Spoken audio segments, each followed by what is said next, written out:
Je m'appelle Ezra. Je suis marié à Evelyne depuis 6 ans. Au début, c'était intense. Le genre de relation qui faisait dire aux autres couples, prends une chambre. Nous étions inséparables, toujours en train de parler, trouvant toujours une excuse pour être près l'un de l'autre. Je la surprenais à me regarder quand elle pensait que je ne regardais pas, et elle souriait comme si elle connaissait un secret que j'ignorais. Mais cette version de nous-mêmes semblait avoir vécu une autre vie. Au fil du temps, les choses ont changé. Au début, c'était des petits détails. Moins de repas partagés, plus de temps sur son téléphone. Elle a arrêté de me prendre la main quand on était assis l'un à côté de l'autre. Les conversations sont devenues plus courtes, plus pragmatiques. À quelle heure rentres-tu? As-tu payé la facture d'électricité? Peux-tu aller chercher du lait? Elle a commencé à se coucher plus tôt ou à dire qu'elle était trop fatiguée ou qu'elle avait mal à la tête. Parfois, je restais éveillé et je regardais la lumière de son écran se refléter sur son visage tandis qu'elle parcourait Instagram ou TikTok, complètement déconnectée de l'homme allongé à côté d'elle. C'est là que j'ai décidé qu'il nous fallait quelque chose de grand. Quelque chose pour nous sortir de la routine. Un point d'appui. Un voyage. Un vrai. Le plan. J'ai tout donné. J'ai fait des recherches pendant des jours. J'ai regardé des avis, des photos, des vidéos. J'ai choisi un complexe balnéaire haut de gamme dans le sud. Le genre qui convient au couple. Piscine calme. Accès à une plage privée. Réservée aux adultes. Aucune distraction. Juste elle et moi. J'ai réservé la suite nuptiale. J'ai parlé au personnel à l'avance. C'était peut-être ringard, mais je m'en fichais. Je voulais lui montrer que je tenais encore à elle, que je me souvenais de qui nous étions. Quand je le lui ai dit, elle a haussé les sourcils et a dit « Waouh, c'est beaucoup ». J'ai attendu qu'elle en dise plus, qu'elle sourie, qu'elle me prenne dans ses bras, qu'elle paraisse ne serait-ce qu'un peu touchée, mais elle ne l'a pas fait. Elle est retournée à ses occupations sur son téléphone. Nous avons atterri en milieu d'après-midi. L'endroit était magnifique. De longues allées bordées de palmiers, des bâtiments en stuc blanc, des fleurs partout, l'océan comme une carte postale. Le personnel nous a accueillis avec des serviettes chaudes et des boissons. Tout le monde souriait comme s'ils étaient payés pour nous simplifier la vie. Peut-être l'était-il, mais ça a marché. Il y avait une atmosphère de calme, comme si tout était conçu pour ralentir les battements de cœur et nous faire oublier le monde extérieur. Notre chambre avait une immense fenêtre donnant sur la mer. Un grand lit, un sol en marbre, un balcon avec un hamac et une vue à couper le souffle. Le champagne était là, comme demandé, au frais dans un seau en argent près de la table. Evelyne est entrée, a regardé autour d'elle et a dit « Cet endroit est sympa. Vous avez vraiment tout donné. » Elle avait l'air impressionnée, je suppose. Mais quelque chose dans sa façon de dire ça me donnait l'impression d'être une étrangère qui en faisait trop, comme si je passais une audition. Malgré tout, j'ai souri, je voulais juste faire quelque chose de spécial pour nous. Elle m'a fait un rapide bisou sur la joue, poli. Puis elle s'est dirigée vers la valise et a commencé à la déballer. Ce soir-là, nous avons pris une douche et nous sommes habillés pour le dîner. Elle portait cette robe noire, courte, dos nu, qui la moulait parfaitement. Je ne l'avais pas vue depuis longtemps, peut-être pas depuis notre anniversaire de mariage, il y a 2 ans. Je l'ai regardée se mettre du rouge à lèvres, se coiffer dans le miroir. « Tu es magnifique, ai-je dit. » Elle a souri à son reflet. « Je sais. » Puis elle est passée devant moi sans même me toucher le bras. Quelque chose m'a serré la poitrine, mais je n'ai rien dit. Le dîner était bon. Le vin a adouci les choses. Je me suis dit qu'elle avait juste besoin de se détendre, de s'adapter, que tout s'arrangerait après quelques jours tranquilles et sans stress. Après le dîner, nous sommes allés au bar de l'hôtel. Plein air, lumière tamisée, musique acoustique live au loin. La lumière des bougies vacillait sur chaque table. La brise nocturne était chaude et l'air sentait le sel marin et les agrumes. J'ai commandé un whisky. Elle a pris une margarita. Au début, on s'est assis ensemble, on a parlé de nourriture, de la plage, de petites choses. Et puis ils sont arrivés. 2 types debout au bar. L'un était grand, bronzé, genre surfeur, les cheveux en bataille, la chemise ouverte comme s'il avait oublié la moitié de sa garde-robe. L'autre était plus âgé, plus trapu, un peu voyant, chemise moulante, montre en or, tout le tralala.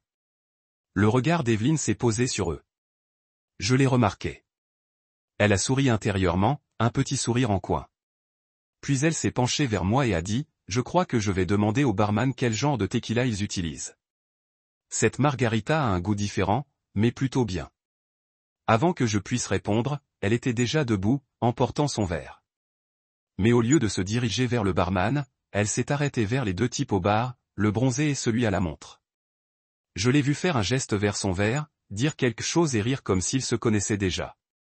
L'un des hommes a répondu quelque chose, et elle lui a touché le bras en riant de nouveau. Ce qui avait commencé comme une simple question sur la tequila s'est transformé en une conversation de 15 minutes avec deux parfaits inconnus. J'étais assis là, mon verre serré, à la regarder au bar. Avec quelle désinvolture elle s'est glissée dans la conversation, comme si elle avait sa place ici plus qu'ici avec moi. Au début, j'ai cru qu'elle avait juste posé sa question au barman, peut-être plaisanté un instant, puis rétorqué. Mais non. Au lieu de cela, elle est restée. Elle faisait face aux deux hommes, un verre à la main, la posture détendue, le corps légèrement incliné vers le grand homme. Il a dit quelque chose de drôle apparemment. Et elle a ri, un grand sourire, le genre de sourire que je ne lui avais pas vu adresser depuis des mois. Puis elle lui a touché le bras, un léger effleurement, ses doigts effleurant la manche de sa chemise en lin, mais ça m'a fait l'effet d'une claque. J'ai regardé autour du bar. Personne d'autre ne semblait trouver cela étrange. Je me suis demandé combien d'autres couples étaient passés ici avant nous, essayant de réparer ce qui était déjà cassé. Combien d'autres hommes s'étaient assis à ma place, essayant de ne pas paraître possessifs, de ne pas faire de scène, de ne pas admettre que leur femme flirtait avec quelqu'un d'autre à 3 mètres de moi. J'ai fait tourner les glaçons dans mon verre, essayant d'avoir l'air décontracté, mais ma main était raide, incapable de tenir le coup. Je me suis levé, je me suis approché et j'ai gardé une voix égale. « Tu veux revenir à notre table ?» Elle s'est retournée un peu trop lentement, comme si elle ne s'attendait pas à ce que je la suive. « On discute, Ezra. » J'ai regardé l'homme à qui elle parlait, le bronzé. L'air suffisant, probablement la trentaine. Il savait ce qui se passait. Je voyais sur son visage que je savais quelque chose que tu n'as pas l'air de savoir, ou pire. Je sais et je m'en fiche. Tu es venu ici avec moi, ai-je dit doucement. Pas eux. Elle a ricané et a bu une gorgée de son verre. Mon Dieu, tu ne peux pas faire ça maintenant? Faire quoi exactement? Rendre tout gênant. Tu fais toujours ça. Être jalouse pour rien. Rien. Elle s'est tournée vers les gars, puis vers moi. Je posais juste une question sur le verre. On a commencé à discuter. Ce n'est pas un crime.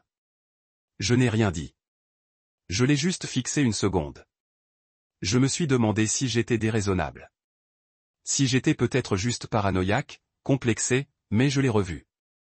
Cette lueur dans son expression, cette tension subtile, pas de culpabilité, pas de peur, de défi, comme si c'était moi qui gâchais sa soirée. Elle s'est tournée vers le barman, a commandé une autre tournée, puis est retournée à notre table sans m'attendre. Je l'ai suivie quelques secondes plus tard, je me suis assise et j'ai plongé les yeux dans mon verre. On n'a pas parlé du reste de la soirée. Elle a fini sa margarita en silence, puis a consulté son téléphone. Je pense que je vais aller faire un tour. Cette brise est incroyable. Tu veux venir? Elle a secoué la tête vivement. Non, j'ai juste besoin de me changer les idées. Avant que je puisse ajouter quoi que ce soit, elle se leva et partit pieds nus, talons pendant d'une main, sa silhouette disparaissant dans la lueur des lumières de l'hôtel. Je la regardais partir, un nœud au fond de mon estomac se noua. Je me suis dit de ne pas trop y penser. Je me suis dit de lui laisser de l'espace. Je me suis dit de faire confiance à ma femme. Mais la confiance ne survit pas au silence. Et j'allais découvrir ce qu'elle cachait. Un instant, je fixais l'espace vide en face de moi, son verre à moitié fini, la condensation glissant lentement sur le verre. Je réglais l'addition, puis retournais lentement, seul, dans la chambre. L'hôtel était silencieux, le genre de silence qui ne paraît pas paisible, juste vide. Je croisais un couple marchant main dans la main, riant doucement. Un autre couple était blotti près d'un feu de camp, sirotant du vin. Tout le monde semblait connecté, présent, et j'avais l'impression d'être le seul à marcher dans le vide. Arrivé à notre suite, je laissai la porte ouverte pour elle. Cela me semblait la chose la plus encourageante à faire. Je m'assis au bord du lit, regardant l'heure. Il était presque minuit. Je n'ai pas paniqué tout de suite. 20 minutes ont passé, puis 30. Je me suis levé et suis allé sur le balcon. L'océan était noir la nuit. Quelques torchers le long du sentier de la plage vacillaient, projetant de longues ombres dorées. Aucune trace d'elle. J'ai envoyé un texto, tout va bien? Rien. Où es-tu? Toujours rien. J'ai appelé. Messagerie vocale. C'est là que le premier vrai doute s'est installé dans ma poitrine. Cette sensation de lourdeur et de froid qui naît dans l'estomac et remonte le long de la colonne vertébrale comme une main qui se serre. J'ai essayé de me dire qu'elle était probablement allée se promener au bord de l'eau, perdue dans ses pensées, qu'elle avait envie d'un peu de solitude. Elle avait besoin d'espace. J'y pensais trop. Mais voilà le truc avec l'intuition, elle ne crie pas. Elle murmure, et la mienne murmurait. Ce n'est pas juste une promenade. 1h du matin. J'ai quitté la pièce et me suis dirigé vers le sentier de la plage, mes sandales craquant doucement contre la pierre. J'ai regardé autour de moi, au cas où. Non, Evelyne. 2 employés du complexe étaient en train de nettoyer près du bar, empilant les chaises, essuyant les tables. J'ai demandé nonchalamment, dis donc, tu as vu une femme ici? Robe noire, longs cheveux noirs. Ils se sont regardés. L'un d'eux a haussé les épaules. Pas avant un moment, monsieur. Peut-être près de la plage. Je suis descendu sur le sable. Il y avait des empreintes de pas, de faibles traces. Une bouteille de vin à moitié enfouie dans la dune. Quelques rires au loin, mais non, Evelyne. J'ai continué à marcher pendant 20 minutes, scrutant le rivage. Rien. Aucun signe d'elle. Aucun son de sa voix. Juste les vagues, le vent et une sensation de malaise qui me montait aux côtes. Je suis revenu dans la chambre. Aucun changement. Son côté du lit toujours intact. Lumières éteintes. Ses chaussures toujours disparues. Pas de SMS. Pas d'appel. Je me suis rassis. Cette fois, je n'ai pas cherché à me distraire. J'ai juste laissé mes pensées entrer. Où était-elle? Pourquoi était-elle partie sans me dire quand elle reviendrait? Pourquoi avait-elle pris son téléphone sans y répondre? Pourquoi était-elle partie aussi longtemps? J'ai pensé au type du bar. À la façon dont il lui souriait. À la façon dont elle riait à sa blague comme si elle le connaissait depuis des années. Cette intimité décontractée s'était construite en quelques minutes, sans même être dissimulée. Et puis la pensée la plus toxique de toutes. Et si elle n'était pas perdue? Et si elle ne voulait tout simplement pas revenir? 3 heures du matin. Puis 4 heures. Toujours rien. J'étais allongé sur le lit, tout habillé, les yeux grands ouverts, fixant le plafond, les ventilateurs tournant lentement et paresseusement. Je n'ai même pas remarqué que je m'endormais. 5h15. La porte a cliqué. Ce son doux. Ce petit bip et le clic d'une carte magnétique qui se déverrouille m'ont réveillé comme un coup de feu. Je me suis redressé instantanément. La porte s'est ouverte. Evelyne est entrée pieds nus, ses talons pendant à 2 doigts. Sa robe était froissée, son maquillage avait coulé, ses cheveux étaient humides, non pas de sueur, mais comme si elle s'était rincé le visage à l'eau. Elle a semblé surprise de me voir réveillé. Et dans cette première demi-seconde, avant qu'elle puisse réfléchir, avant qu'elle puisse réagir, je l'ai vue. De la culpabilité. Puis elle s'est évanouie derrière un sourire las. Tu es encore debout, dit-elle nonchalamment en fermant la porte derrière elle. Difficile de dormir quand tu disparais pendant 5 heures. Elle laissa tomber ses chaussures près de la porte et se dirigea vers la salle de bain. Seigneur, Ezra, je marchais juste en écoutant de la musique. J'ai perdu la notion du temps. Je t'ai appelé. Mon téléphone est mort. Je n'ai pas bougé. Je l'ai juste regardé. Où es-tu allée, Evelyne? Elle se tourna, irritée, vers la plage. Que me veux-tu? La vérité. C'est la vérité. Elle entra dans la salle de bain et ferma la porte. J'entendis le cliquetis de la serrure, et c'est là que je compris qu'elle ne marchait pas comme ça. Elle sortit de la salle de bain une vingtaine de minutes plus tard, déjà en pyjama, les cheveux tirés en arrière, le visage propre, faisant comme si tout allait bien. Je suis épuisée, dit-elle. Oui, je parie que tu le es. Elle marqua une pause d'1 seconde, juste un éclair, puis grimpa au lit comme si de rien n'était. Roula loin de moi. Pas de baiser, pas de bonne nuit. J'étais allongé à côté d'elle, complètement réveillé, le cœur battant si fort que je l'entendais dans mes oreilles. Je fixais l'arrière de sa tête et me demandais, est-ce qu'elle me prend pour un idiot, ou est-ce qu'elle s'en fiche? Le sommeil ne vint jamais. Je me levais tôt, me douchais, m'habillais, mangeais seul en bas au buffet du petit déjeuner. Les œufs brouillés étaient caoutchouteux. Le café était amer. Quand je remontais, elle était au lit, à faire défiler les informations sur son téléphone comme si de rien n'était. Fraîchement douchée, maquillée, ses lunettes de soleil déjà remontées dans ses cheveux. Je vais à la plage, dit-elle en se levant et en enfilant une robe blanche en lin par-dessus son bikini. Prendre le soleil. Envie de compagnie? Demandai-je, connaissant déjà la réponse. Elle leva à peine les yeux de son téléphone. Je vais bien. J'ai juste besoin de temps pour moi. Le voilà de nouveau. Le scénario. La phrase qu'elle répétait depuis des semaines. Du temps pour elle. Comme si j'étais la seule chose dont elle avait besoin de s'éloigner. Elle partit avec un sac en bandoulière. Elle ne dit même pas au revoir. J'attendis 5 bonnes minutes. Puis je la suivis. Gardant mes distances. Elle prit le long sentier qui longeait la plage principale, celle que nous n'avions pas encore utilisée. Il traversait des palmiers, longeait le spa de l'hôtel, puis serpentait le long d'une rangée de bungalows privés, luxueux, plus isolés que le reste du complexe. Elle ne marchait pas lentement. Elle ne regardait pas autour d'elle comme quelqu'un qui se promène nonchalamment pour bronzer. Elle marchait d'un pas décidé, comme si elle savait exactement où elle allait. Je me suis caché derrière un paravent en bois près des douches extérieures. J'ai jeté un coup d'œil autour de moi, juste ce qu'il fallait. Evelyne atteignit l'un des bungalows. Le numéro 14. Elle s'arrêta devant la porte, regarda autour d'elle, nonchalante mais alerte. Puis frappa un silence. Puis la porte s'ouvrit, et il était là, le type bronzé du bar, vêtu seulement d'un short de bain. Il sourit. Elle lui rendit son sourire, puis elle entra. Il n'avait même pas l'air surpris. L'immobilité. Je restai figé. C'était une douleur étrange. Ni aiguë, ni explosive, juste creuse, froide, comme si le sol de votre poitrine s'effondrait soudainement. Et qu'il ne restait plus rien pour soutenir vos côtes. Je restai immobile 1 minute. Je fixais simplement cette porte fermée comme si elle allait s'ouvrir si j'attendais assez longtemps. Mais ce ne fut pas le cas. Je n'éprouvais aucune rage.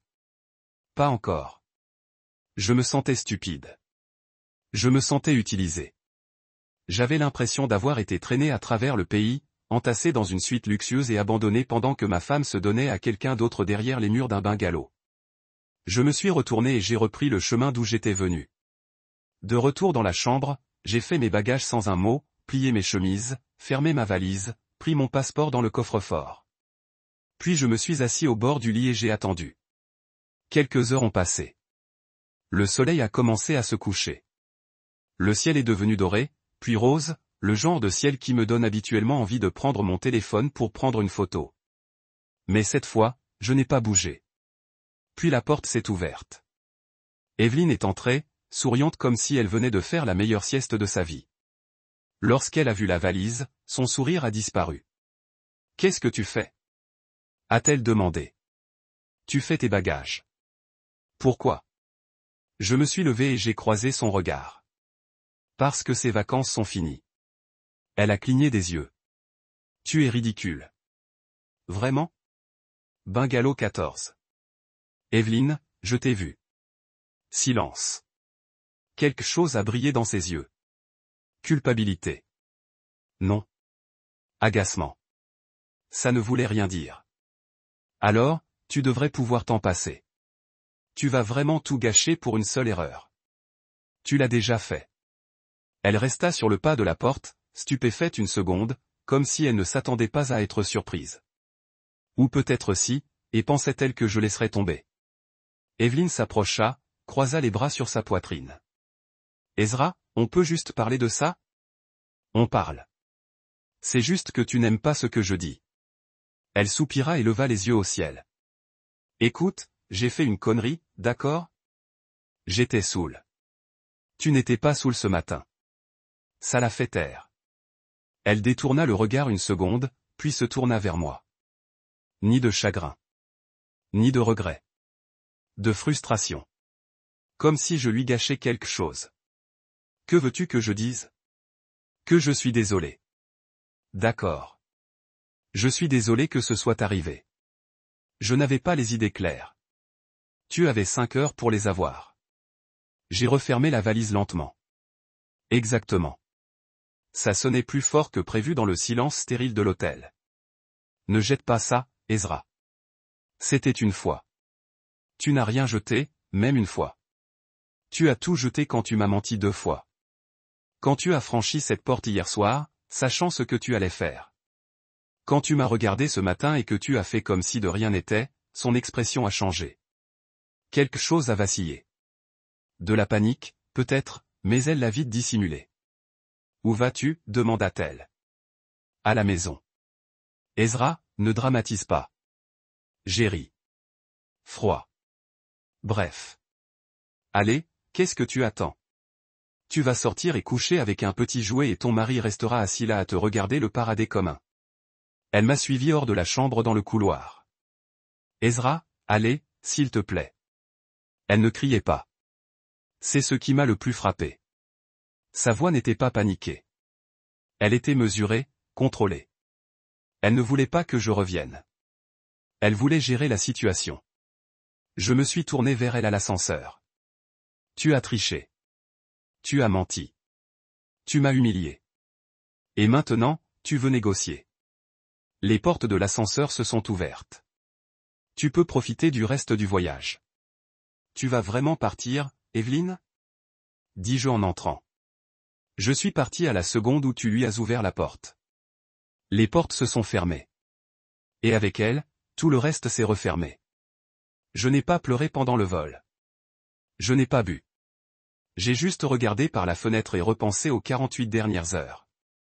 Encore et encore, comme regarder une maison s'effondrer au ralenti. Je suis rentré tard ce soir-là. L'appartement me semblait plus petit que dans mes souvenirs, plus sombre, plus froid. Des choses familières me semblaient soudain étrangères. Le canapé que nous avions choisi ensemble. Là. Photo encadrée de notre 3e anniversaire encore accrochée dans le couloir. Son manteau sur le porte-manteau, son parfum léger dans l'air de la chambre. Je me suis assise au bord du lit en silence.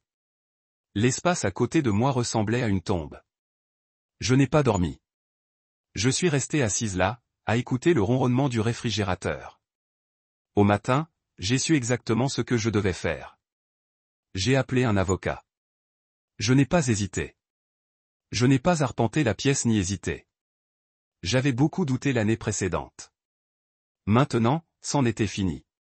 La femme à l'autre bout du fil avait une voix calme et expérimentée. Elle m'a expliqué les premières étapes, les documents nécessaires, le temps que cela prendrait. Elle m'a demandé s'il y avait des enfants. J'ai dit, non, ça simplifie les choses, a-t-elle dit doucement. Je n'ai pas répondu. J'ai simplement hoché la tête et dit, commençons. Son premier texto est arrivé cet après-midi-là. Evelyne, dis-moi, on peut parler, s'il te plaît? Puis un autre, Evelyne, j'ai fait une erreur. Je sais, mais je suis tellement perdu. Je ne veux pas te perdre. Puis l'appel a commencé. Au début, je les ai ignorés. Elle a ensuite envoyé un mail. On pourrait en parler avant que tu fasses quelque chose que nous regrettons tous les deux. Quelque chose que nous regrettons tous les deux. Pas quelque chose qu'elle regrette. Pas, je suis désolé. Pas, je n'ai jamais voulu te faire de mal. Juste une déviation pour limiter les dégâts. Un jeu de mots. Le truc, c'est qu'elle n'a jamais nié. Je n'ai jamais dit que ce n'était pas ce que ça semblait être. Je n'ai jamais dit que j'avais fait une terrible erreur. Elle ne s'est jamais battue pour son mariage. Elle s'est battue pour éviter les conséquences. Et c'était la réponse la plus claire de toutes. Elle n'a pas essayé de réparer ce qu'elle avait brisé. Elle a essayé de recoller les morceaux sans même nettoyer le désordre. Une partie de moi pensait que ce serait plus dur, que je m'effondrerais, qu'elle me manquerait, mais ce n'était pas le cas. La version d'elle que je croyais encore exister me manquait. La femme qui me souriait dans la cuisine en me servant du café, celle qui dansait pieds nus dans le salon juste pour me faire rire. Celle qui me faisait croire en quelque chose de permanent. Mais cette version d'elle, elle était partie bien avant la plage. Et maintenant, je la rattrapais enfin. J'ai signé les papiers du divorce la même semaine. Quand l'avocat m'a demandé si je voulais laisser une place à la réconciliation, j'ai dit, non, même pas une note de bas de page. Elle est revenue 3 jours plus tard, j'ai entendu sa clé dans la serrure alors que j'étais assis dans la cuisine, les stores à moitié fermés. La lumière du soleil filtrait sur la table en minces rayons. L'appartement était propre. Trop propre. J'avais passé des heures la veille au soir à le débarrasser. Pas seulement du désordre, mais aussi d'elle. Ses chaussures avaient disparu du couloir. Sa brosse à dents avait été jetée.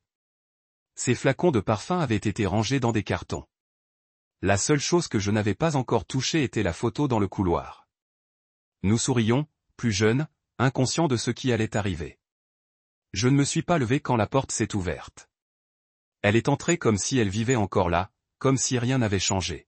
« Ezra » a-t-elle appelé d'une voix presque douce. De la même manière qu'elle utilisait autrefois lorsqu'elle voulait quelque chose.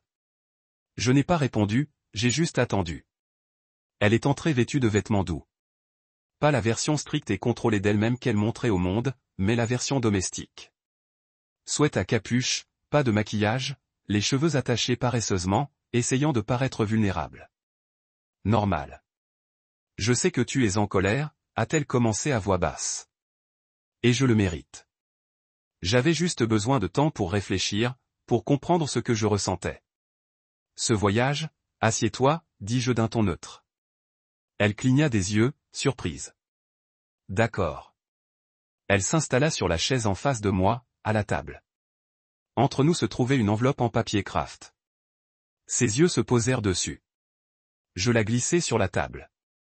Lentement, silencieusement. Les bords du carton murmuraient contre le bois, plus fort que son souffle. Elle ne la toucha pas. Qu'est-ce que c'est? Les papiers du divorce. Un silence. Ezra, allez. Ne fais pas ça. Tu réagis par excès de. C'est ce qu'on appelle la prise de conscience. Ma femme est une 304. Elle me fixa du regard. Je l'ai vue à ce moment-là. Les fissures dans son expression. La façon dont sa bouche se contracta une fois. La façon dont sa main se pliait légèrement sur sa cuisse. J'ai fait une erreur. Non, tu as fait un choix.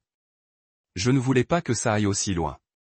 Tu ne voulais pas, mais tu l'as fait. Et tu n'as pas arrêté. Pourtant, elle n'a pas touché l'enveloppe. On ne peut pas en parler comme des adultes? Étais-tu en train de baiser un autre homme dans son lit? Pas adulte. D'ailleurs, je ne crie pas, dis-je. Je ne balance rien. Je te donne les papiers du divorce. C'est aussi adulte que possible. Elle repoussa légèrement l'enveloppe vers moi, les yeux plissés. Ce n'est pas toi. Tu n'abandonnes pas comme ça. Non, c'est exactement moi, dis-je. Si tu crois que je vais laisser ma femme coucher avec quelqu'un d'autre et l'accueillir à bras ouverts. Eh bien, flash info, ce n'est pas moi. Elle se tut, puis réessaya, plus doucement cette fois. Ezra, on est ensemble depuis 6 ans, et tu as pissé là-dessus? Je me levai. Ça l'effraya plus que tout ce que j'avais dit, car elle comprit alors que je ne bluffais pas.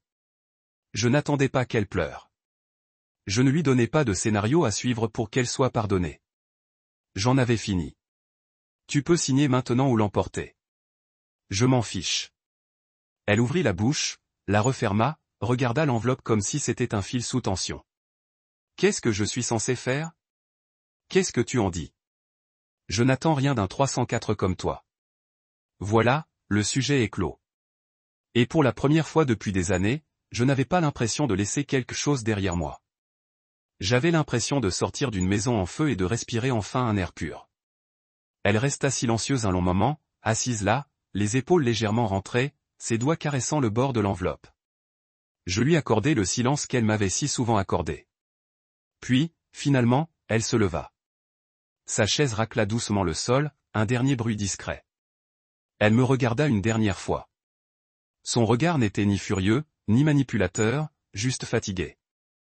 Je pensais que tu me pardonnerais, dit-elle. Tu as eu tort. Je répondis. C'était exactement le problème. Elle n'était pas revenue pour nous sauver. Elle était revenue en espérant être pardonnée. Elle voulait tout remettre à zéro, repartir à zéro sans mériter ni l'un ni l'autre. Et maintenant, elle comprenait cette version de moi, celle qui attendait, espérait, suppliait. Il était parti. Elle prit l'enveloppe et la pressa. Elle s'est dirigée vers la porte, s'est arrêtée. Si jamais tu changes d'avis, non, avec l'argent que j'ai, je peux engager de meilleures prostituées que toi. Plus un mot. Puis elle a ouvert la porte, est sortie et l'a refermée derrière elle. Pas de claquement, pas de drame, juste un dernier clic discret. Et dans ce silence, pour la première fois depuis des années, j'ai réalisé quelque chose de simple. Elle était enfin partie. Et j'étais enfin libre. Le divorce a été prononcé 2 mois plus tard, sans contestation. Elle ne s'est pas battue. N'a pas fait traîner les choses. Ne s'est pas présentée au tribunal. Elle a signé les papiers et les a renvoyés sans mots. Elle pensait peut-être que j'appellerais.